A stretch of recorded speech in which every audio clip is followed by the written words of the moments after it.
What's up, friends? It's Tuesday, and today we're starting a new video series called 2-Minute Tuesdays.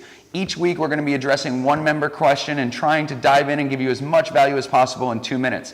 Today's topic is how to find the balance between pushing yourself while listening to your body's limitations. Stick around, check it out.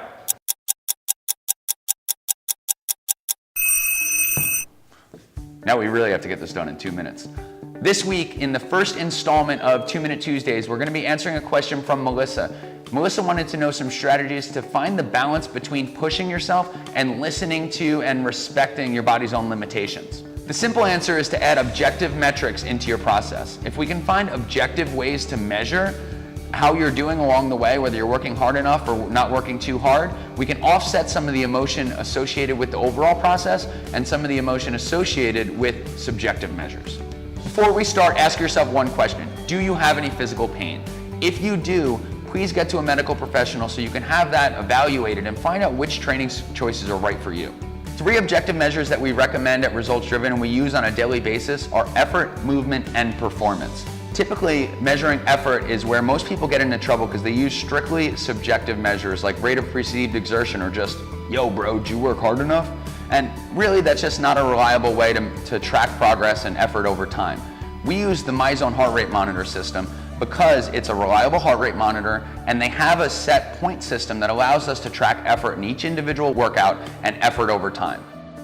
The next objective measure we use at Results Driven is movement. We want to make sure that you're not working outside of your work capacity or your just ability to do work, because that can actually make fundamental movement worse.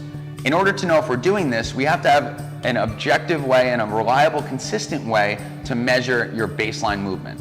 The best one that we found in the industry is the functional movement screen. The last objective metric we're going to use is performance. This one's pretty simple. If you keep a training log and you just look at one of 2 things happening, either you're getting more work done in the same amount of time or you're able to lift more weight in your key lifts, we can assume that your performance is increasing. Now that you know the objective metrics that we use at Results Driven, let's just think about some of the subjective ways that we do measure.